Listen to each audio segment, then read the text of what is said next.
Fans, welcome to a special Monday edition of the Great North Wrestling Podcast.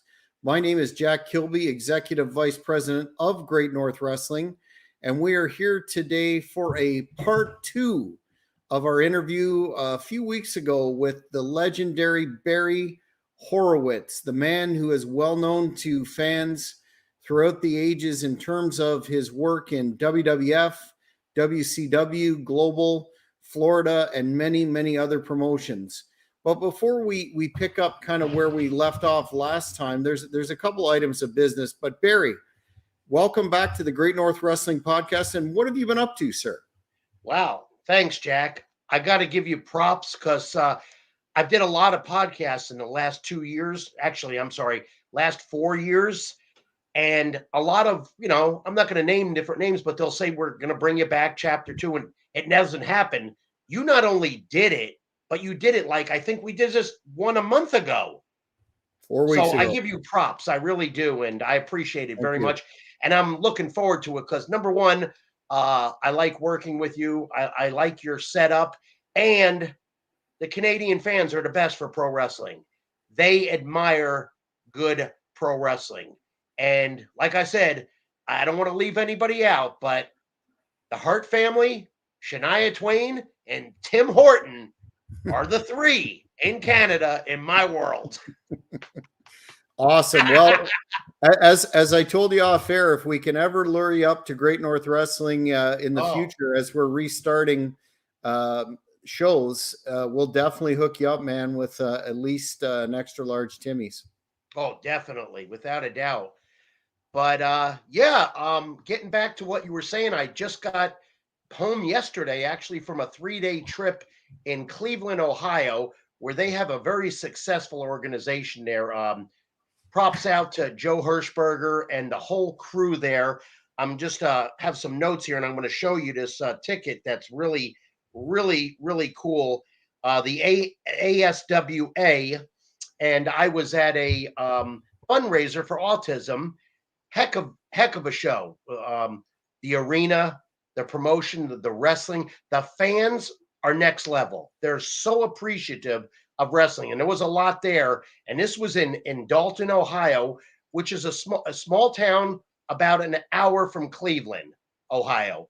Shout out to the Cleveland Browns too. But a shout out to to this company. They've treated me good, and they know how to run a show. I mean, the ring announcer, the music. I mean, this is one of the better. I'm putting this in my top 5 in indie shows that I've been to traveling, without a doubt. They checked every box, Jack. It was incredible. And a big compliment. I'm not trying to mark out for myself, but I will put myself over with this ringside ticket. If I can get that. Whoop, here we go. And they actually put me on the ticket. It was pretty cool. I've never had that done before. And long overdue, really my friend. Long overdue. Yeah, I appreciate it. That was very nice of them. And they had a beautiful poster, similar colors. And I just had a great time. And shout out to my new buddy, Dylan, also. That's Joe Hirschberger's son. But the promotion is, I had fun and was traveling for a few days and just got in late last night. But got my sleep, and I'm ready to go with you for chapter 2. Oh, yeah. I'm ready. Right on. And the fans are definitely asking about it, have been asking about it, and there's quite a lot of interest, which is tremendous. But before we get into fan questions and some of the aspects of your career where we left off, I just wanted to mention on a more somber note, the passing of Jeff Gaylord. And as the fans may or may not be aware, he was involved in an angle in the WWF. I believe it was the Survivor Series 1993, where he was one of the knights that was originally supposed to be Jerry Lawler's, and then it became Shawn Michaels. You were one of the knights. Yep. And then you had a pretty successful run as the Masked Knights on the house show circuit for a number of months after that. Yeah. So just wanted to get your thoughts on Jeff's passing, as a worker, and also your experience in those in that Knights angle with him. Yeah. Well, as far as Jeff as a person, I knew him. I knew him from Global. I knew him from Memphis, and of course WWF when he was a Knight. And I think that's all they did with him there. But Jeff was an easygoing guy, and yeah, I think he could have been pushed a little bit different or more. As far as an athlete and football player, and I'm going to get this wrong probably, but he was actually that's it. I'm pretty sure he was a Missouri Tiger in college. That was the name. And if I'm not mistaken, back in the day, if you made the Bob Hope All American team, I mean, you were the she is it, if you know what I'm saying. And I'm Mhm. pretty sure he made the Bob Hope All American team. I'm pretty sure I heard this from Del Wilkes, and Del Wilkes was a fan of him too because of that football thing, because of Del was big in college, also football. But always got along with Jeff. I traveled with him one time. I think we were on an indie show in Asbury Park, New Jersey, and I think we traveled together then. But never had a problem with Jeff, and I admired his training. His look was awesome. Fantastic athlete. So yeah, it is a darn shame. I was actually shocked, and I haven't seen him. Let me think now. I have not seen Jeff either the Survivor Series, the night deal, or the last time I saw him was Global, maybe, and that's it. So that's a long time. Wow. And I believe he was 62 or so, gone too soon. Yeah, yeah, it's a shame. It's a shame, and I I don't even know where he was living. I think he used to live in Memphis, Hmm. Hmm. and I We had, think he may be originally from Missouri. I'm not sure. we had reached out to him in an attempt to get him on the show, but unfortunately that didn't happen. But Oh wow, anyway, that's a shame. another individual gone way too soon. As I said, we have a comment from John, a fan, who said, and this is something I wanted to circle back to as well during our interview, but he loved you in the Global Wrestling Federation as the light heavyweight champion. You were great.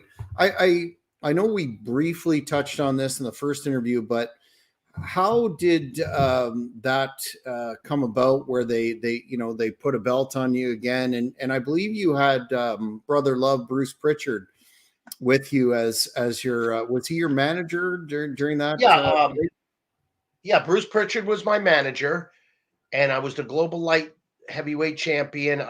If I'm not mistaken, it was all Eddie Gilbert's idea, and yeah, it was the winner Barry Horowitz, and I did a video, and I had that gimmick belt, and then they progressed me to the light heavyweight title, and yeah, I was treated pretty good there in Dallas, and I enjoyed it because the Dallas Sportatorium is iconic. It's iconic, and yeah, fans were showing up. We had something going there. I guess I did that for about a year or maybe longer. And I was one of the few wrestlers back in the day that I could float to any organization. Mm, In mm, fact, I remember I was in a restroom once and JJ was in there.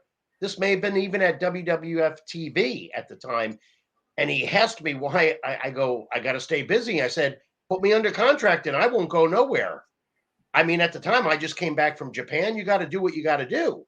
And then, of course, contracts did come, and they sewed that up before SummerSlam, so nobody else would take me. I'm assuming. mm. So Were you aware of a lot of talk has been made of Joe Pedicino, who was behind Global, and I believe Bill Eadie was initially booking, of the funding source of an individual that supposedly was a classic Nigerian prince, and then the funding dried up. Were you guys aware of that in the locker room, or what was your understanding of who was I financing? actually I heard Joe Pedicino and Bonnie Blackstone, and then Bill Eadie, but I I may have only met him once or twice. and then dealt with Bill over the phone. So really, no, I had no interaction. Mm-mm. I just knew when I was going to be there. I think I drove from Nashville, and they took care of all my accommodations and trans and everything. And I would drive there with a couple other wrestlers from Nashville to Dallas. And I think you get there Friday night. We'd hit the gym Saturday. We do that Saturday and then leave Saturday night back to Nashville. And I'd usually work once or twice, but I thought it was a pretty cool TV. Yeah, I mean, people remember Global, and I'm glad to be a part of it. And I'm glad they pushed me and put the title on me and did something with me. So, yeah, they seem to have quite a rich talent pool, including yourself, and they had the TV and everything. It's unfortunate that like many promotions of the era, it went away. We're just getting. A shame. They had a plethora of talent. I mean, Handsome Stranger, aka Buff Bagwell, Sam Houston, I think John Tatum, the Rod Price. Yeah, Rod Price, good guy, really good guy. Texas Hangman. Wow, there was Eddie Gilbert there, Doug Gilbert, Del Wilkes. There was quite a few, and yeah, I thought it was really cool. I don't know how many years it lasted, but I was glad to get on board with it. Scotty Flamingo, Raven. Yeah, oh, that's right. Yep. Mm-hmm. On and on. A fan wants to know, Van Albright wants to know, hey, how do you feel about wrestlers taking steroids? Wow. That's an interesting one. Yeah, that's a hard one to dance around, Jack. To each his own. I mean, of course, in football and whatnot, I don't know how they, I don't know if it's random testing, they get away with it. I don't care. All I care about as far as training methods is, I'm a certified sports nutritionist from FSU.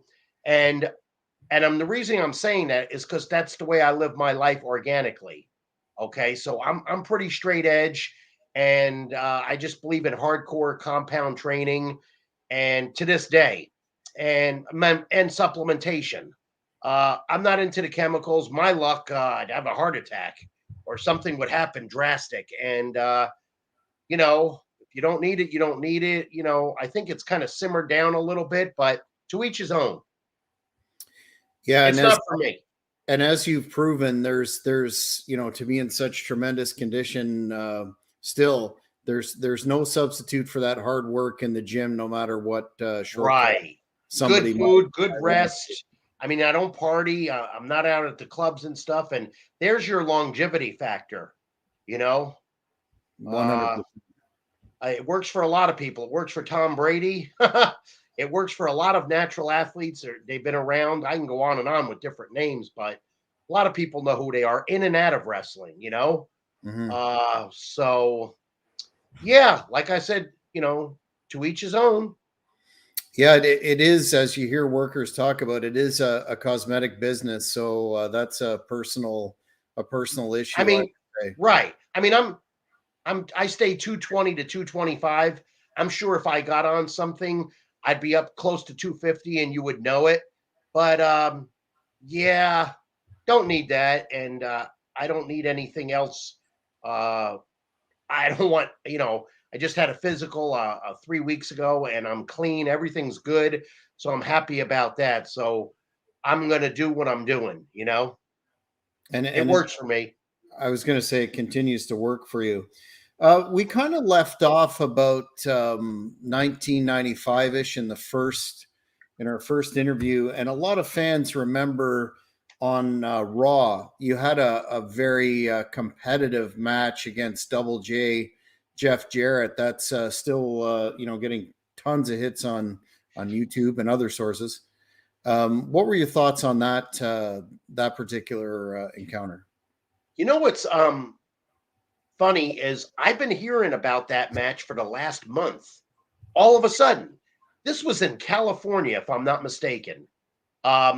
What town? I don't remember. I don't think it was in San Francisco. It could have been in Fresno, San Jose, but it made the front page of the paper. I don't know if it was the paper or the sports section because somebody brought it in the locker room and it showed me and Jeff working. And I'm going, wow. A lot of people talk about it. I mean, as of late, like you just mentioning it is the fourth time I've heard it in 3 weeks. Wow. Maybe Yeah. because Jeff's on AEW. What's that? Maybe because Jeff is back on. I think so. National Yeah. Tenure. So yeah. So that's great. And yeah, I enjoyed working with Jeff. I've only worked with Jeff that one time, and I may have worked with him in Memphis. You know, he was a babyface. I was a heel. I was a stretcher Jack Hart, and I may have worked with him in a single or a tag. So I enjoyed it. Yeah. Speaking of wrestlers in absolutely tremendous condition, you gotta take your hat off to Jeff. Man, is he ever in the best shape of his life? Oh yeah, without a And doubt. his work is still very sound. Have you seen any of his recent stuff in AEW with Lethal? I just caught a couple, but whatever I saw was solid. Yeah. Jeff looks really good, and his work is solid. And for the most part, it's always been. Speaking of AEW, I was going to ask you this down a bit in terms of your more recent activities, but you were talking about your experience there with MJF and Wardlow in that particular angle. I was wondering if you could walk the fans through how that came about and your experience there in AEW Yeah. in the locker room. Basically, I was called by the one of the agents or producers to be at Universal Studios and to cut a couple of promos about Wardlow, knocking Wardlow. MJF thought of it, and I thank him for that to this day. I wish I could have went further, but I'm grateful for that.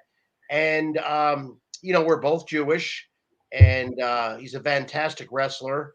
And so was, Wardlow's progressed in volumes, unbelievable. And so basically I was there to cut some promos. That was about it. And I think I did about 3 or 4. So and then they did some footage on me a little bit. And I liked the thing, I guess underneath it said they were vamping Dark Side of the Ring. And you could hear Chris Jericho narrating it. And then it says Barry Horowitz, legendary Jewish professional wrestler. That was hilarious. And I liked that. I mean, it was cool. So I would hope to do more with them, but we'll see. You never know. Well, some fans have indicated that with respect to MJF's title run that could use a little more pizzazz. So I don't know if Tony Khan watches the podcast, but this is the man to bring that to the table. I think you'd make an excellent faction with MJF for sure. Yeah, I don't see why I can't be. I mean, I'm not, but if I was, that would be great because I think we would gel together really good. And there's always room for somebody. I've seen a lot of things on there. And even if it's a short time, I think it would work. And even if you have to re-educate the fans to my gimmick or anything, which I don't think would take too much, I think they would be with it. Absolutely. So where we left off, which is a real facet of your career that fans still speak about, is the period about 95 to 97, where in the WWF you were starting to get your due and you got a pretty good push, and you did some very memorable work with Skip, the late great Chris Candido, and ended up having a bit of a program with him where you pinned him, and Jim Ross had that very famous utterance where Horowitz wins. Can you tell the fans, two-part question, how that came about in terms of the push and your experience working with Chris? Okay, how the push came about, I was just I was informed at TV. I think it was in somewhere, could have been College Park, PA, or Wilkesboro, PA. I thought it was a rib, and I was always taught in the business to go along with the rib. Um, and I said, "Oh, okay, you just never know." And it wasn't a rib, so I guess they uh, what I heard was the story was I had a heck of a match with Chris in at the Bradley Center in Milwaukee, Wisconsin. And the agent Jack Lanza reported it back. It was pretty good. And I guess, hey, we should try something or do something with it. And then, of course, fast forwarding, Pat Patterson talked to me and says, I don't know how long this will go. This may go short. Well, it did. It went over a year. And I guess they were happy with it and pleased. And they had different angles and different tags. And they involved me in a little bit of everything. I mean, the Slammy Awards. I was at WrestleMania, the softball team, the WWF wrestlers against the 80s or 70 and 80 stars, like Welcome Back Carter, people like that from those types of shows. So I was involved in a lot. I was every gimmick match you could think of in your house, Royal Rumble, King of the Ring. I was there. I was captain of my team at Survivor Series. And yeah, I thought it was good. I wish it went longer and maybe could have repackaged me or just, went it longer. I've seen them do it with guys, but maybe it wasn't in for me. I don't know. I don't know. And folks are still talking about your third televised match against Chris Skip in SummerSlam '95. The fans here are asking about it as well. Asking, was that something that you worked out with Chris, or basically was it an organic thing? How did that particular booking happen? And do you remember that pay-per-view encounter specifically? Okay, so are we talking about SummerSlam? Yes. Okay, so one more time, just I want to follow you so I can give you a correct answer. Just how did it? One of the fans are on here asking, how did it feel to be on that show, and when you defeated him? Oh my God! Well, I knew we'd have a good match, and I thought it was really good. I mean, great. We were a featured match on there. It was at the historic Igloo, Pittsburgh Civic Arena. In fact, they filmed Sudden Impact with Van Damme there. And I like Pittsburgh town. They're good wrestling town, great building, iconic building. I mean, the greats have been there. Jimmy Snuka, Paul Orndorff, Bruno Sammartino, and I'm part of that. And I'm a featured match. And it felt good to be recognized and brought out the T-shirt you had to buy through the 1-800 number. So I was elated. And once again, we had another barn burner. And every match we had, we always changed it up. We never come complacent because he's not a complacent wrestler, and either am I. We don't know just 7 holds or 7 moves. Okay, that's what makes a good worker, in my eyes, a versatile wrestler. Absolutely, and in this time frame too, fans still talk about your program when your gimmick kind of, I don't want to say changed up, but was attenuated a little bit when you were working with Hakushi, who I understand still is active today. What I heard. What are your thoughts on that product as you were presented on television? You had a famous commercial with them for karate fighters. Yeah, and some pretty awesome matches. What are your thoughts on that? Well, I liked working with them. And to a point, there was a little communication gap, but we corrected it. But traveling with him, working with him, was almost a mirror of me, Chris, and him. We just bounced off each other. It was awesome. See, that's the way business should be, in my eyes. There's no teeth pulling and he said, she said, do this, do that. Come on, let's have a great match and have fun. And be business and no stress and Normally, when you do that, you're going to have a 5-star match. 100%. And the fact that the fans are still talking about that, did that stand out to the office at the time, or were there plans to continue or go a little longer than it did? That's a good question, Jack. I don't know. I was never in the war room. I was never pulled aside hardcorely, like, yeah, we're gonna it wasn't. And I'm sure, I don't know why. In the world of wrestling, it's, never say, never say never. You know what I mean? One of those things. And it's right up there. There's only one guarantee in pro wrestling. There is no guarantee. Stuff like that. So I don't know. And I think I've asked and maybe not got a straight answer. I don't know. I was told, that I didn't hear it. Somebody told me last year on Jim Cornette's podcast. Somebody, I guess, asked something like that, and he basically said, "Well, Barry was just too nice or too good. He was in shape. He was this. He was that. He was that. But you could always push me too. But at the same time, if you think about it, I'm thinking business. I'm not thinking ego. You have to have somebody like me. You have to. Not everybody could be a superstar. It can't be. It's not in the movies. Look at any kind of action film. There's always a heel and baby. It can't be. You know what I mean? It's not that way in the Marvel movies or anything. That's just the way it is. Bottom line.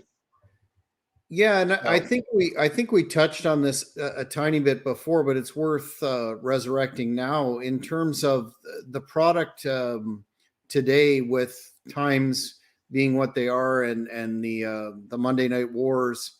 We kind of lost the prominent role of the mechanic, or whatever, enhancement, whatever you want to call it, in terms of contributing intricately to getting guys over and establishing stars, et cetera, et cetera.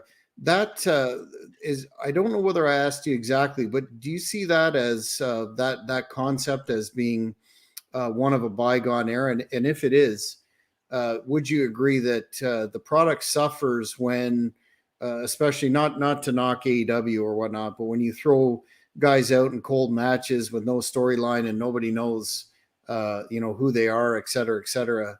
Do you feel that there's room still in the modern era for an individual such as yourself who was versatile? Yeah, I think so. I think it's all the people that are in that war room, the executive producers, the owner, the storytellers. I'm a big fan of, this is just me, but I believe in back in the day, when Kevin Sullivan was there, or Dusty was there, or Flair was there. These are wrestlers. They know the business. Now, when you start bringing in outsiders or Hollywood people, to a point, they're going to resurrect some stories and they have good. And I definitely agree. Let's try these guys. Maybe they got an idea. But if they don't and it fails, you got to go. So it's good to have maybe a little bit of those people as we pro wrestling progresses. Why not? But also, I still think you should have some old school wrestlers in there, maybe even some new school ones, to help with the product. It can't hurt. You've got a bunch of people on contract and on payroll. Why not use it properly, assertively? So yeah, I couldn't agree more. And we're fortunate in Great North Wrestling for our May the 6th 15th anniversary show. We are bringing in the Taskmaster, Kevin Sullivan, who is also going to be on this show next Sunday. And you want to talk about a wealth of knowledge that clearly still has a role in the business today. Yes. There's one of them. So I like Kevin Sullivan a lot. He's helped me in my career. He helped me in Florida. He was one of the bookers. He treated me well. And I admire his career. Solid worker, solid in the gym, solid person. And to this day, I see him on the meet and greets, and he's always polite to me and cordial and professional. And I could feel the respect in his eyes and his body language. And I respect that for him. And yeah, I've always got along with him. I don't know if I've ever worked with him. I may have. I'm trying to think. I just can't remember. But yeah, he's a pleasure. He really is. And yeah, please tell him I said hello. I will. And from a promoter's perspective, nothing but a great pro. Yeah. You mentioned Dusty Rhodes, and Sick'em Dogs, a fan, is asking, did you know Dusty Rhodes? And if so, did you ever have a chance to wrestle him in the ring? And how was he outside of the ring? I knew him not really well because when I was in Charlotte, he was coming in as the booker and I was leaving. So I didn't know him well there. Maybe I don't know, a few months, few weeks, and then not too much interaction. And then let me see. And then I wrestled him when they brought him in for Vince with the spots. I think one match with him, no problem. And that's about it. I didn't, I mean, if I seen him in a locker room, said hello and whatnot. But yeah, I never traveled with him, nothing like that. So yeah, just a cordial situation. What do you think of the career and the fast ascension in the WWE of his son Cody Rhodes headlining WrestleMania against Roman Reigns? That's a pretty big deal. Okay, I'm glad you said that. This is my opinion. I don't know Cody at all, but I'll tell you what. This is my opinion. He is a fantastic worker. First of all, his look, everything about him, his look, and it's amazing. I'm really glad you touched on this because this is important to me and on my mind. He's the next best thing there in my eyes. I'm telling you. You know how Roman was. You know how Steve Austin was. You got the Undertaker. You always got the Rock. He's the next man in line. He's going to be your ultimate baby face with the world title, and they're going to keep it on him if they're smart. His promos are in my top 5. He's up there with Flair. He's up there with The Rock. I like Kurt Angle's promos too, but Cody, just everything about him, his work is solid. And if you've seen some of the stuff that he's did in AWA, never ate up anybody. Ever. Always had a competitive match. I'm a big fan of that. This way, it shows you beat somebody. It shows competitiveness. People are competing. I love that. But I'll tell you what, I've seen a lot of moonsaults in my life, mostly from Japan. I've seen a lot in the States. But when he did that a couple of years ago, off the top of that cage, first of all, he climbed that cage like a cat. He didn't stutter. He wasn't nervous. He wasn't nothing. Cuts that moonsault from that drop. Let me tell you something. If that went wrong, there's possible death involved for both combatants. And for Warlow to lay there, but that was incredible. In fact, in my eyes, that's the move of the century, decade, not year. Okay. So as far as that goes, he checks every box. He really does. And he got hurt right in the beginning and he recovered good. I'm glad they kept him and treated him good. But you know what's funny about this business? It's really cool. Look what they did before, though, with him. And look where he's at now. And I really think the AWA helped that catapult. Oh, I mean, yeah. why would you not grab him? I mean, what, are you kidding me? But it's amazing. What I'm getting at is not all guys. And I hoped that I could have been one of those guys, but you could, it's just like football or baseball. You go through the draft and you work for you play for a coach, and then you're better on the other coach, and the coaches get replaced. It's all different scenery, and unless you're a troublemaker, then you're going to get blackballed. But I wasn't there when Cody was there with his dark hair, and I didn't see too many of his matches, and I don't know why they didn't progress with him. But what I'm saying is he's been repackaged and the fans are accepting him. And not really change his gimmick. His attire and his hair look is different. But see what I mean? It's amazing how you could repackage and do things and it gets done, unless you just can't pull it off. Or somebody doesn't want it to happen. And I would say that's a shame too. Yeah, his I mean, he's always been a solid worker, but his promos in WWE have actually improved. Yeah, have actually improved from AEW, where I found at times they were a little overproduced. I don't know what's happened, but he's really clicking in WWE right now. Heck yeah. That's one of the matches I'm looking forward to personally. Oh, I like the idea with the suit. It's classy. Everything about it. His entrance, his ring attire, and his work is solid. And I could be wrong, but those people are going to go nuts. It should be Cody Rhodes beating Roman right in the middle. Roman has had a hell of a career, and he's jumped. I know we're not talking per se him, but let me tell you something. From when he went with the Shield to progress, he's a good heel. He's got a great look. His work is solid. He's had a hell of a run. Hell of a run. So it's time. It's time to pass the torch. Yeah, I couldn't agree more. And Cody deserves it. American Nightmare, even his name is cool. And Paul Heyman has certainly helped with that Roman Reigns package, including his recent work on television with Cody and the reference to Dusty. It's all good stuff. Oh, it's great stuff.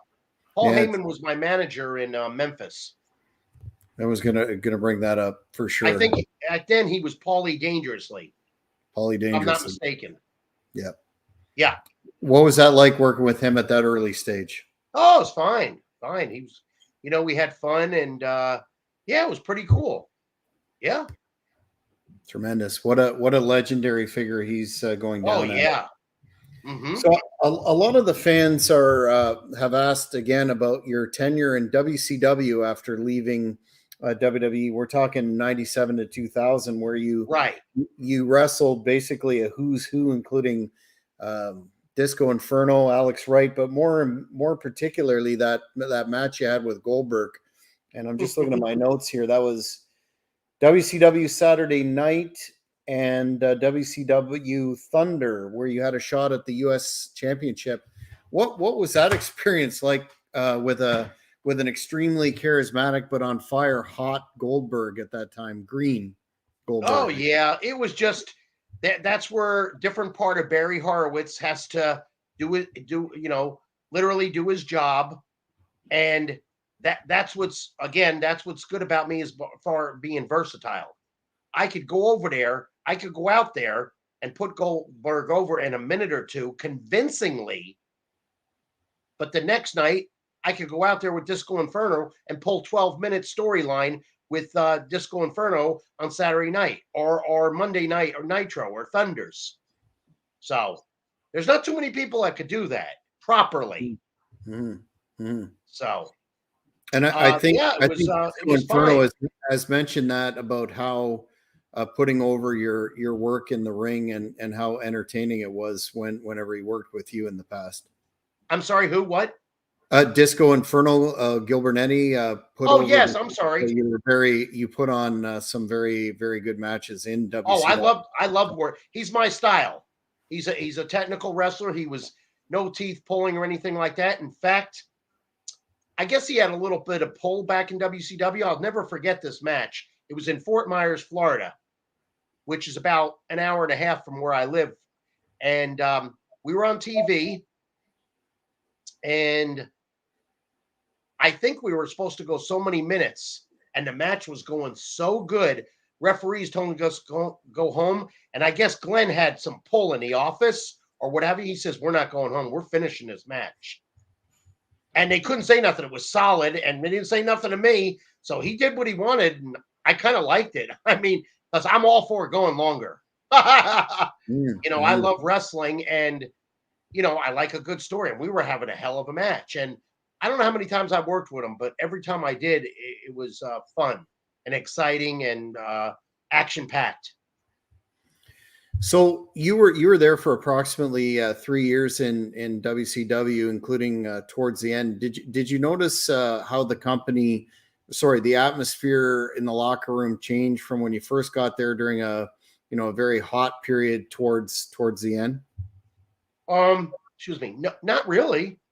No, not really. I really didn't. Because when I first got there, I was doing Saturday nights, I was doing Thunders, I was doing Nitros, and then it dwindled off, and my money was the same, and I was only working twice a month, and I could do indies too.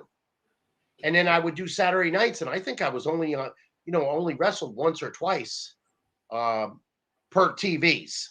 So yeah, I was just it's a shame that it stopped because towards the end, I was doing a program with Alan Funk. Yes, and we were 2 weeks into it, and everything got ixnayed. Everything. So I want to ask you about that because Alan Funk has been on the Hannibal TV twice, and it does a really excellent interview. And shout out to him. But what happened with that program? Well, the company was sold, and we didn't get to finish it.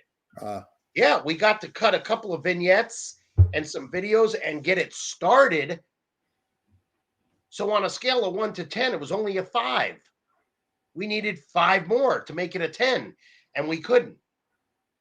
There's another thing. The company was sold, and I was a mainstay in WWF. I worked for Vince's dad. I worked for Vince. You would think, hey, Barry, come on over, come on back.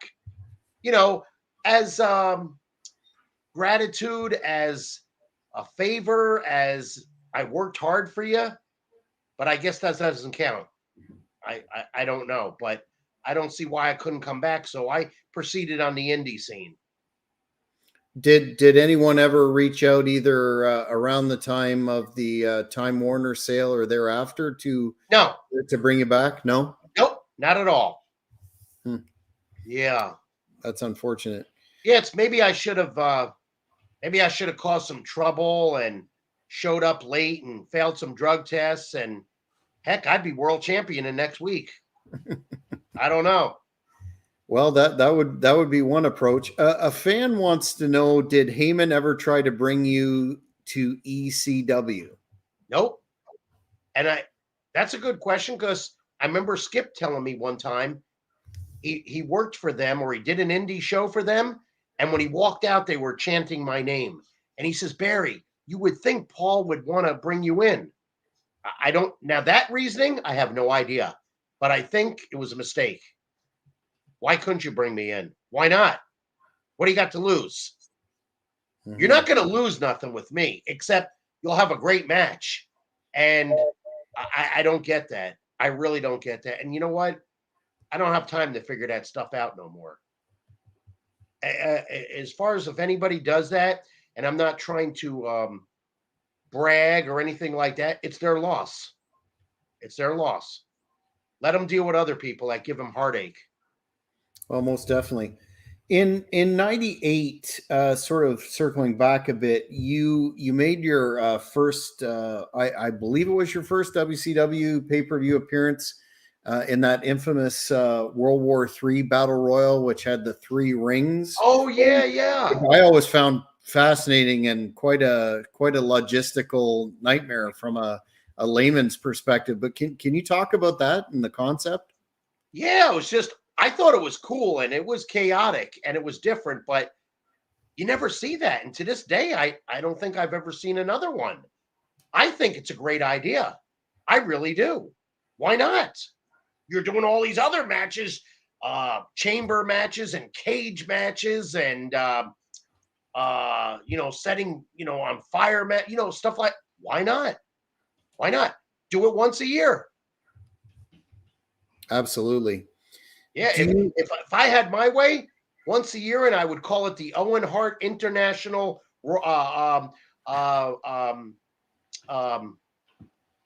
Owen Hart International Battle Royal. That's how I would name it. And I would have it once a year, and I would do it in Canada. Speaking of Owen, I know you talked about your match, your famous match. I believe it was on Superstars against Brett. That is one that the fans still talk about. But can you talk about your relationship with Owen? Fans are always asking about the famous ribs, and were you aware of any of those? And did you have any work with Owen that stands out in your mind? Well, first of all, every time I wrestled Owen, except when I first met him, matches were 5 stars. Owen caught on to the business. He matured well, being around other people as he got older, and he progressed well and fast. And I loved working with him. Do we have to talk over a match? Hey, how many guys could do this? I'll call it out there. Only old school people could do that. Now we got scripts, and you're writing stuff. And I'll it tell you what, shows. if my mentor seen a script, Malenko, he'd slap the shit out of you or stretch you. Probably stretch you. He would do the famous Carl Gotch crooked head scissor, and you wouldn't be back. But yeah, as far as Owen, I'm sorry. So working with Owen, the ribs, yes. As far as I know, if Owen ribbed me, I knew it, but it was light. And I was taught in the business, I don't put over ribs. I don't put them over. I don't stooge on people. I don't care. Now, and also, who are you going to blame? You're in the ring of a rib. You don't really know, and you're going to accuse somebody. And then the pecking order. You start a fight. If somebody, let's say something does happen and I win, I'm going to get fired.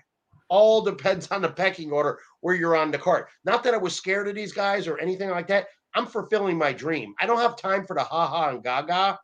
I didn't put it over, and I really didn't care. I don't. Nobody actually went up to me in the locker room and shoved me or said, let's fight. I would have gone. I'd have to. Win or lose, I would go, And by no means, I don't have the pedigree of Kurt Angle or the Steiners, but I was an amateur wrestler and stuff. And a lot of people didn't know it because I didn't talk about it. I was there to do my job, work hard, fulfill my dream. I mean, if there was trouble and I had to stand up for myself, which I have had to do a few times to Vince or to the agents, that's fine. But as far as the goofy ribs and stuff, really, bottom line, grow up. Come on now. Grow up, man. And I don't even know if that goes on anymore. And I really don't care. Yeah. It seems like a lot of video game playing takes place, and that's about it, which may be a good thing in and of itself. But yeah, who knows? I don't know. As the hustler Rip Rogers used to say, never be afraid to shut the F up, right? No sell is an art. Yeah, that's a good name for him, Hustler. Did you have any experience with Rip? Oh yeah, I've traveled with Rip. Yeah, he's funny and he's hilarious, and he likes saving money. So do I. Owen saved money well too. You're smart guys in the business. The famous line is for that is, I'm not going to take bumps forever. Johnny Weaver told me, it's not how much you make, kid, it's how much you save. And I took that serious, Which is timely, because a fan here is one of the questions I was going to ask is, how do you save money on the road, or how do you? Oh, as far as it's real easy. As far as, first of all, when I'm on the road, it's like punching a clock. The switch goes off. It's all business. What am I doing on the road? Well, on the road now, and the meet and greets, whatever. But when I was on the road, it's all about rent a car, hotel, gym, tanning, getting to the building early, warming up, stretching, going over my match. It's all business. I'm not going to clubs. I'm not going to extravagant restaurants at 11 o'clock and eating a big meal. I got to catch a flight. I got to do this. So that's how I would do things like that. And to this day, now I do it even more so, is I got this little wording. It's pretty cool. I got this from Tim Horner, Lightning Tim Horner, really great guy, great worker. Shout out to him. I haven't seen him in I don't know how long, over 20 years. And I learned a lot from Tim. We lived together for a little bit in North Carolina. Great guy to travel with. Great guy to work with. Ultimate babyface. Him and the Armstrongs, Tracy Smothers, they're all in that circle, of friends and knowing each other and whatnot. Tommy Wildfire Rich also. But he told me Ernie Ladd told him this back in the Bill Watts days. And he says, hey, kid, you got to have spare parts. Well, what does that mean, Ernie? Well, you pack something, spare parts. So to this day, I call it spare parts because he got it from Ernie Ladd. I got it from Tim Horner. And basically what it is when I'm on the road or I'm in an airport, do I have the money? Yeah. Do I like spending $30 for a crappy turkey sandwich with, crappy service? I mean, it's worse than, I don't know what's worse, the movie theater or Disney. So I carry things. I always got chicken with me. I always got protein bars with me. They're spare parts until I find somewhere I can eat cleanly. So, and it helps me. It's there. I'm not suffering. I'm not starving. My sugar level isn't going down. And I love these guys who will say, "Oh, you're cheap and you're this," but so are those guys. But they just don't get advertised. They'll it's called spot picking, which I don't like. Same thing with the ribs. Oh, you got ribbed and stuff. Wait a minute, you're talking about me, but didn't you just get ribbed 2 weeks ago? And was shouting it out and all mad, and I was the guy not putting it over? See what I mean? Too much ha-ha and gaga, as Chief Jay Strongbow would say. Absolutely. Sage advice on the frugal bit. Yeah. Like I said, and I don't do those things. I've never been that way, but I'm not going to drive I'm not going to drop $500, $600, $700 on beer at a strip club. And nothing happens well at 3 a.m. No, it's not good. Ask some of your NFL players. Yeah, absolutely. Grandma Daisy wants to know what it was like wrestling Rick Martel. Night off, all business, fun, student of the game. I know Rick since 81 when he was tag team partners with Tony Gurria. And that model gimmick was awesome. I agree. And there's a man who saved his money and did well in the wrestling business and now afterwards too. Great guy, smart guy, great worker, ultimate babyface, AWA world champion, tag team champions. He's did it all. Promos, his look, his accent, everything about him. Yeah, couldn't agree more. Real legend. Yes. Another fan is asking, did you have any experiences with the Kliq in the WWF? As far as what? They're just asking if you had any encounters with. Not really. And who knows? Maybe they did rib me and I never knew it and they were pretending to be friends. I don't know. Anybody could have did that. Once again, I don't care. I got bigger fish to fry. Mm-hmm. One of the topics or the areas that I wanted to ask you last interview that I'm going to slide in now is you won in 1995 Pro Wrestling Illustrated Inspirational Wrestler of the Year, and there seems to be a great debate in terms of the PWI 500 and whether it's legitimate or not, et cetera, et cetera. How did you feel at the time winning that award, and do you have any thoughts on the 500? Well, first of all, winning that award was pretty cool. I mean, from a standpoint of being recognized, also exposure-wise, no matter what they do with it, I'm getting exposure in the magazines. It's big. It doesn't hurt your career, put it that way. Excuse me. As far as the 500, I don't know. Is that somebody's opinion? Is it just random? Is it a big work? Who knows? Who cares? I would say two things. I would rather listen to myself, critique myself, progress myself, watch my matches, and listen to the smart fans, not the fans of 20 years ago or 25 years ago that were basically misinformed. So, but I know the smart, I should say the smart, respectful fans. Absolutely. And I do. And most of my fans, all of them actually, very respectful.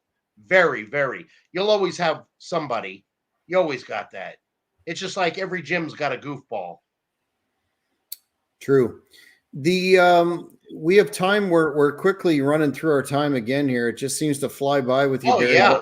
But a fan wants to know, in terms of the backstage in, say, WWF and WCW, the majors, not talking independents, but was there a hierarchy per se of the enhancement guys that were brought in, or was that something that was fluid from show to show?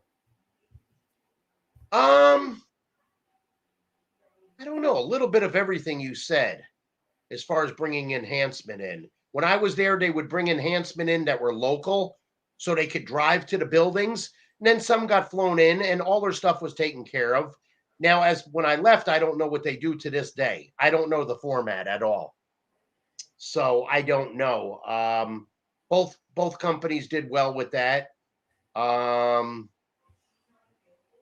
Yeah, I did notice AEW, their enhancement, everybody there works well. I mean, I'll see a guy I've never seen before, or Jim Ross will tell a story, which is a good idea.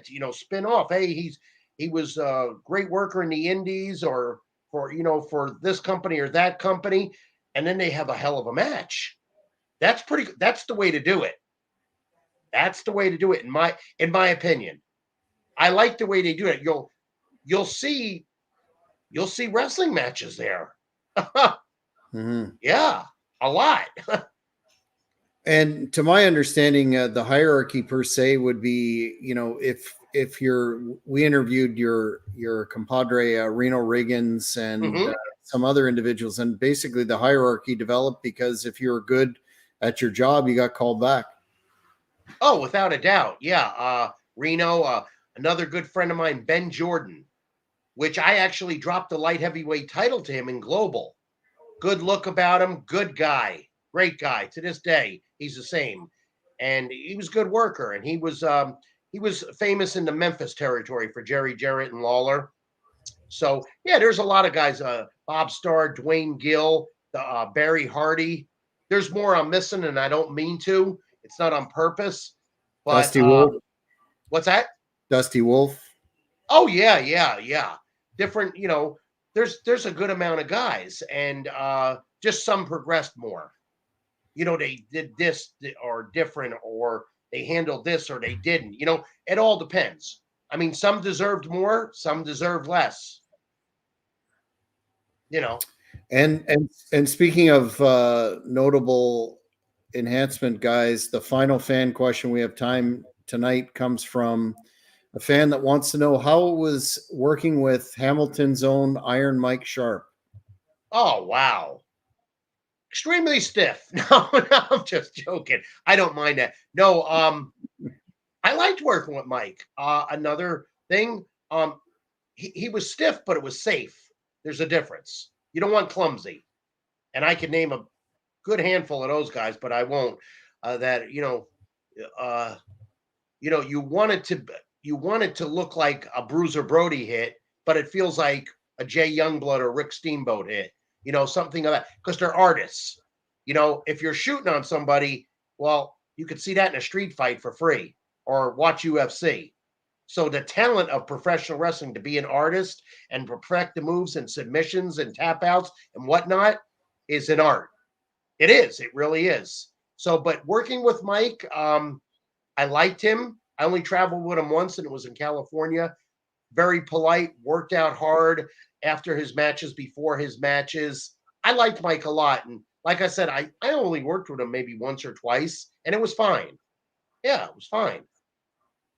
Now, I remember when they were pushing him in 81 for Bob Backlund's title, he had that strap. and he would hit you with it. Let me tell you something. I was 21 years old. I thought a Mack truck hit my forehead. But I'm 21. I knew how to take the bump, but it was there. Wasn't clumsy. It was there. Which, And if you think about it to this day, that was pretty cool finish. It wasn't the glove. It wasn't the tape thumb. It was the whole foot. I think that's cool. I really do. And it was better than a cast. I would agree. Very, very iconic. And I miss Mike Sharpe.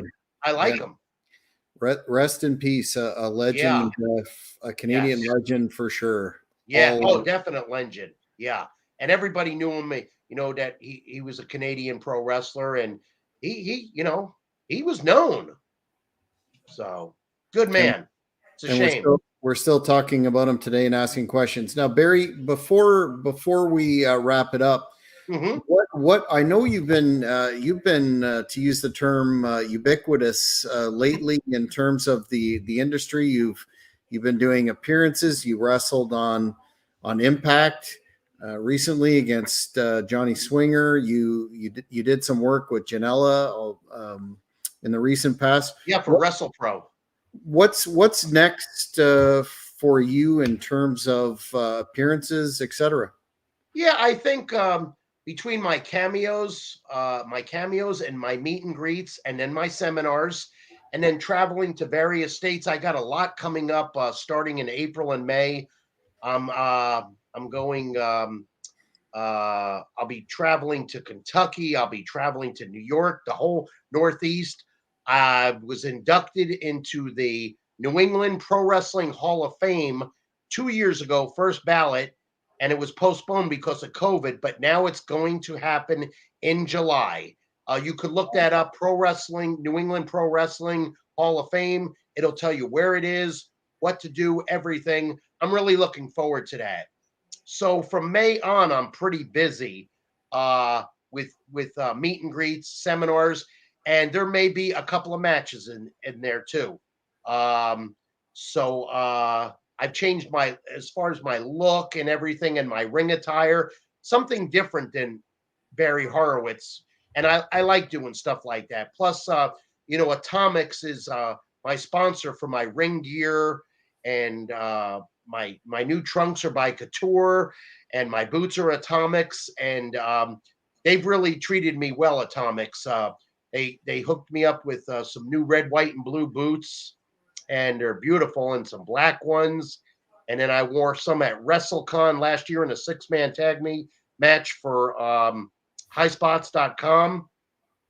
So I'm staying busy, and when I'm not busy, I'm with my family. I'm in the gym 5 days a week, working around my house. I'm running errands. I'm talking business. I'm doing podcasts. So I definitely stay busy.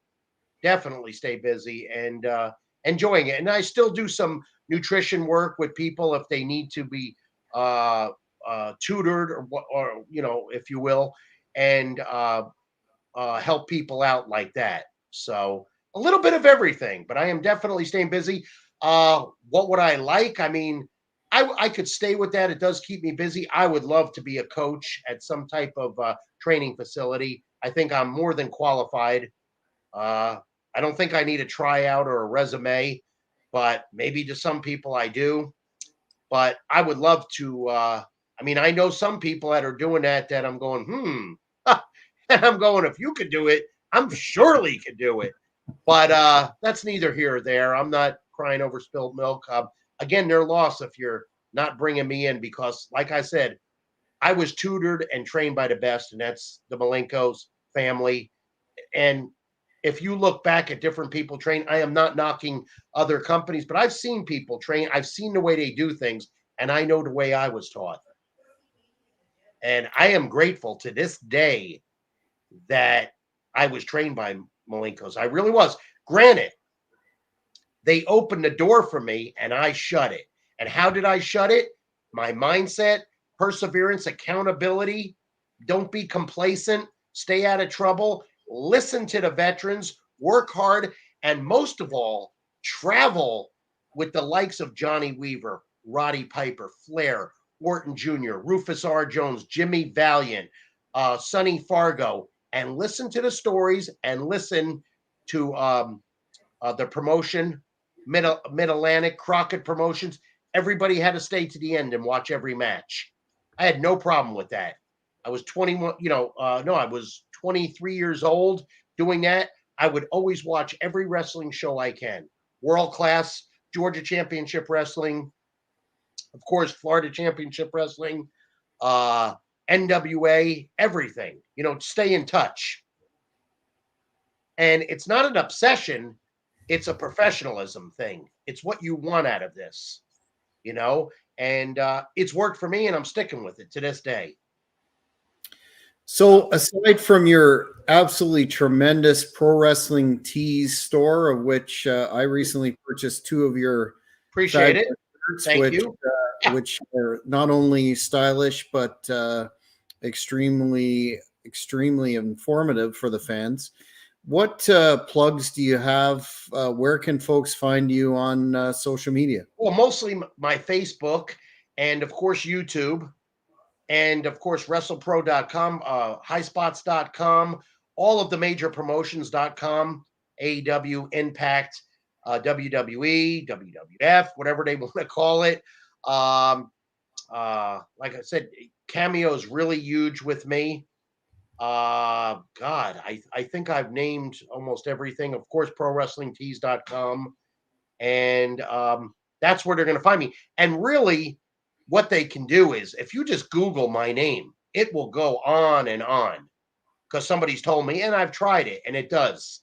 And I think almost every match of mine is on YouTube. Yeah, seems like it. Yeah. Mm-hmm. I mean, unbelievable. So I definitely stay busy. And I did not a first, but I forgot to mention this. The show for awareness of autism. I have the shirt on it. It's pretty cool with a bear and he's got the belt on and whatnot. But they were selling these at the shows and really a comfortable shirt. But they invited me to the commentary desk. So there's 2 guys there, and I joined in on a singles match and just did some commentary. Basically, just talked about the match myself or some holds or whatnot. And these guys weren't going into a technical match. It was a good match, and I did some commentary for about 10 minutes. So that was fun too. So I like doing stuff like that too. And they invited me, and I accepted the invitation, and we had fun. So well, Barry, you certainly doing a little bit of everything. I was just going to say that you're a generalist. You're extremely out there, and that's a good thing because you're definitely in a lot of fans' books a legend and still very able to contribute to the product today. Oh, thanks. And if these fans are looking for, like when I told you May, I'm in New Jersey and Kentucky, and I'm going to St. Louis. All they got to do, and they know how to get to it. I don't even have to tell them, but they get to it. Where's Barry going to be? And it'll stream, it'll show the different events because they go on from now until I don't know. I think I'm going to Seattle at the end of the year too, also for a promotion that I've already been to already, and that's a good company. Shout out to JD. He owns that, and he's got a good little thing going there in Seattle. So, and he's got a good little club there as far as teaching wrestlers academy and training center. So it's pretty cool. Well, we've come to the end of our time once again, Barry. We could do this again, I'm sure, and we'll easily. We'll keep in touch. The fans really enjoyed the first interview, and this one certainly didn't disappoint. So I want to thank you for your time once again, and we'll keep tabs on what's happening with yourself, and hopefully bring you back. Well, I want to thank you, and thank you for your support, and thank you for everybody there that helps with this, with the podcast, the interviews in Canada, and to the fans, all of my fans, and especially the Canadian fans, because they've always got my back and so respectful. And once again, I mean, I like everybody, but I got to give my major shout out to the Hart family, Shania Twain, and Tim Hortons. I have to. Oh, and Subway. You couldn't forget Subway. Well, we'll have to hook you up with some legitimate Tim Hortons sometime down the road. Without a doubt. Tremendous. Yeah, that's the coffee shop of Canada. I would agree. I'm a Tim Hortons man, although they're not sponsoring us. Maybe they could. So fans, thanks again. This is it for today's edition of the Great North Wrestling Podcast. Want to encourage you to tune in next week when we will have Kevin Sullivan on, and hats off again to Barry Horowitz with the pat on the back. Jack Kilby here, Executive Vice President of Great North Wrestling. No Gimmicks Entertainment is pleased to present Great North Wrestling's huge 15th anniversary show on Saturday, May the 6th at the Earl Armstrong Arena in Ottawa, Ontario. Bell time 7 p.m. This stacked card will feature former TNA Impact World Heavyweight Champion Cowboy James Storm, WCW legend The Taskmaster Kevin Sullivan managing the diabolical Blood Hunter, second generation former TNA star Aces and Eights Wes Briscoe, Canadian champion Black Dynamite Jeremy Prophet, and former GNW Women's Champion Jessica Black, the Conspiracy Horsemen of Ayatollah Bin Hameen and Greek god Papadon from Vince Russo's brand, Ottawa wrestling legend Bruiser, with much more to be announced. Fans, there will be a meet and greet before the event and at intermission. Tickets now on sale, available at ticketweb.ca and at the door. Don't you dare miss it. Thank you for watching the Hannibal TV. Please like this video if you enjoyed it and click the subscribe button to not miss any of our latest shoot interviews, match videos, or news updates. Follow us on Twitter at the Hannibal TV for instant updates.